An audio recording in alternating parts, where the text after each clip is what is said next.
I'm Rolene Marks. This is the Israel Brief, brought to you by Lay of the Land. And if you're joining us for the first time, you are in the company of the best people from all around the world. We gather here every Monday to Thursday to get our top stories from Israel. You know, somebody asked me today, can we still rely on the mainstream media? And that's a very good question, because there is a lot of trust and faith in the media and various other institutions. So people are looking at other sources to get their news. And we know that the media doesn't always bring you the facts from Israel on the ground, but you can be sure we are absolutely committed to doing that.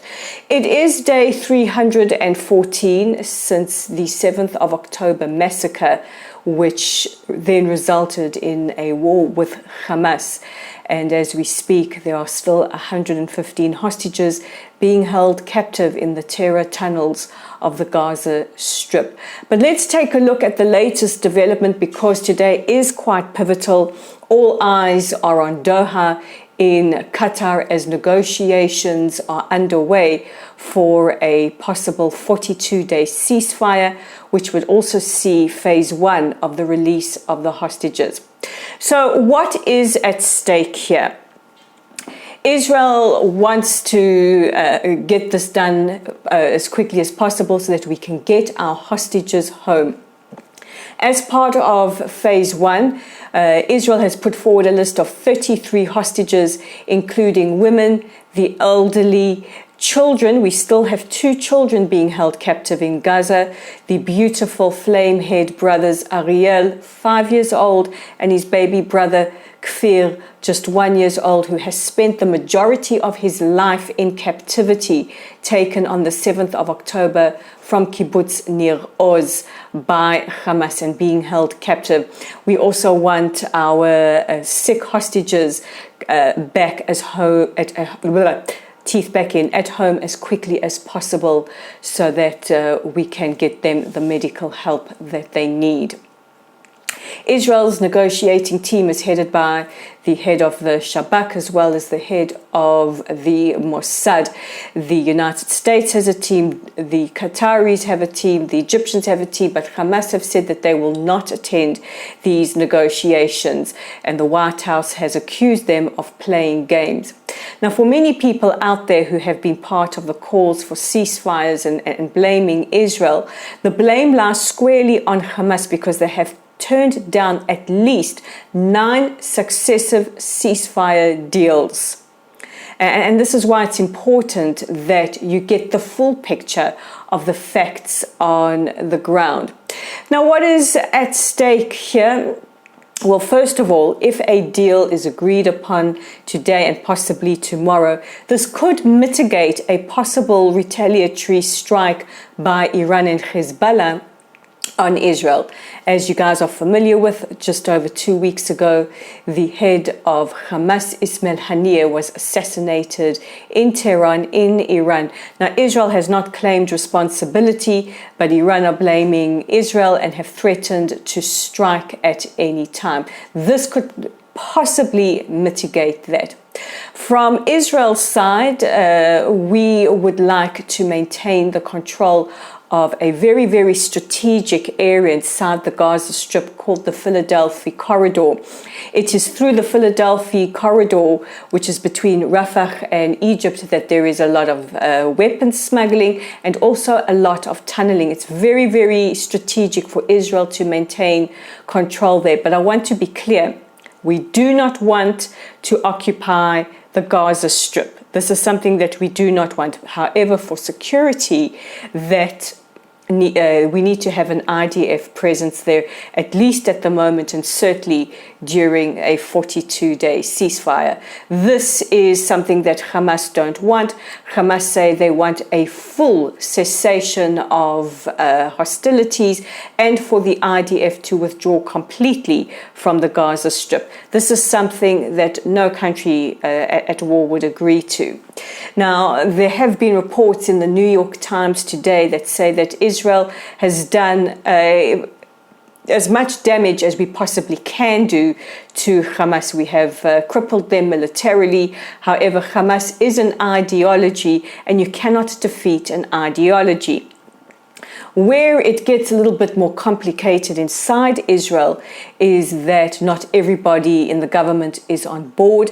There are far-right members of the governing coalition that do not agree with this negotiation and could possibly topple the coalition, which would mean Israel goes back to elections.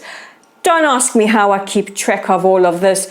I can tell you it does require a lot of coffee, but it's also very important that our community get the facts that you're not getting in the mainstream media. And yesterday, the ambassadors of the United Kingdom, the United States, and Germany said that we need to have a deal to bring home those hostages now. They stand firmly with the families of the hostages, and if you look at Israelis, you will see all of us wearing yellow ribbons or dog tags calling for our hostages to be released immediately. They are never far from our conscience. The United States has approved a $20 billion military deal with Israel that would see Israel receiving a significant amount of F-15 fighter jets, as well as tank shells and other munitions.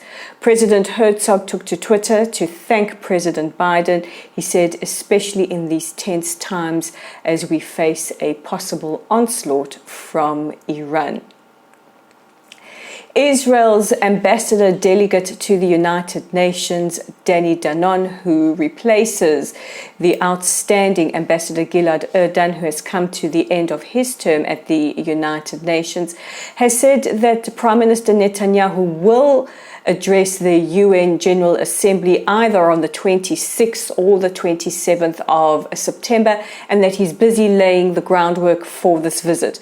Now, this is normally when leaders from around the world converge on the UNGA. Each has a turn to address the gathering of the United Nations General Assembly. And for us in Israel, certainly us journalists, we call it the Super Bowl, because there are 4 speeches we always watch like hawks. The President of the United States, the Palestinian Authority President Mahmoud Abbas, the Prime Minister of Israel, and the President of Iran. And you can be sure a lot of analyses happens around that. But this will be taking place next month. But next week, the Ambassador designate Danny Danon will present his credentials to UN Secretary General Antonio Guterres. And I'm going to end off on a little bit of a rant, and it involves entertainment.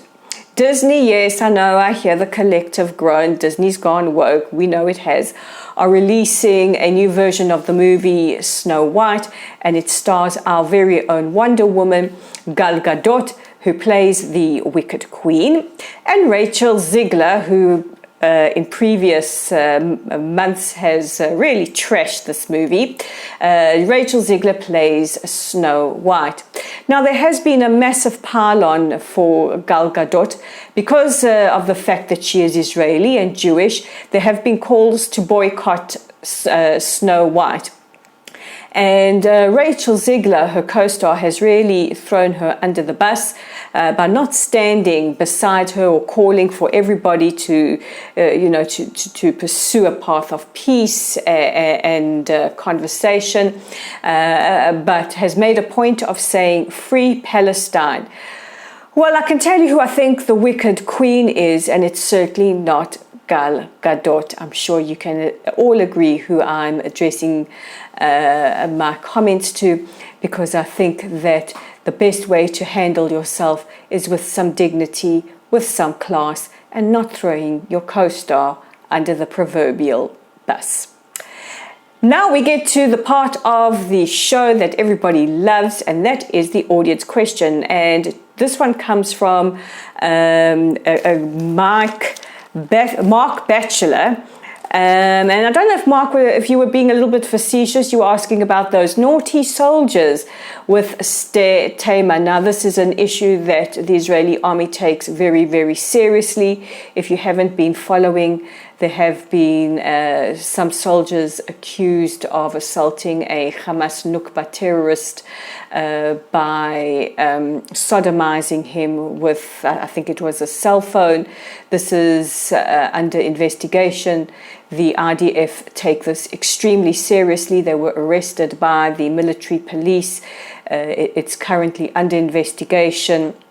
We do know that the custody of several of these soldiers has been extended, but we have also had some conflicting reports coming from medical examiners saying that the evidence does not fit the allegations. So this is the latest. This is where we are with the latest. But I just want to say that Israel is a democracy. Our army is part of a democracy. And if any allegations of abuse of any kind are made against any of our soldiers, it is taken deadly seriously. It is investigated by the necessary arms within the military. And this is something certainly not taken lightly at all. And one thing about the IDF is if they make a mistake, or if there are any transgressions of any kind, they admit it and take the necessary action. And it also goes to show that Israel, as a democracy, has the legal apparatus in place to take care of these issues, which is why we have continuously said that the ICC and their claims that they have made against the state of Israel are ludicrous, because we apply by the laws of complementarity, where we have a Supreme Court and a judiciary to investigate. This is the state of Israel and not a dictatorship like many of the others that surround us in this region. So off my soapbox, in time to remind you to check out our website at www.layoftheland.online, our Facebook page at Lottel's site, our YouTube channel right here at the Israel Brief. Click that red subscribe button if you like our content, and we're on Lay of the Land on Twitter, X, whatever it's called, at Lay of the Land 5. Guys, I wish you a wonderful and restful weekend. Shabbat Shalom. Take care of yourselves and each other, and I will see you again on Monday. God bless.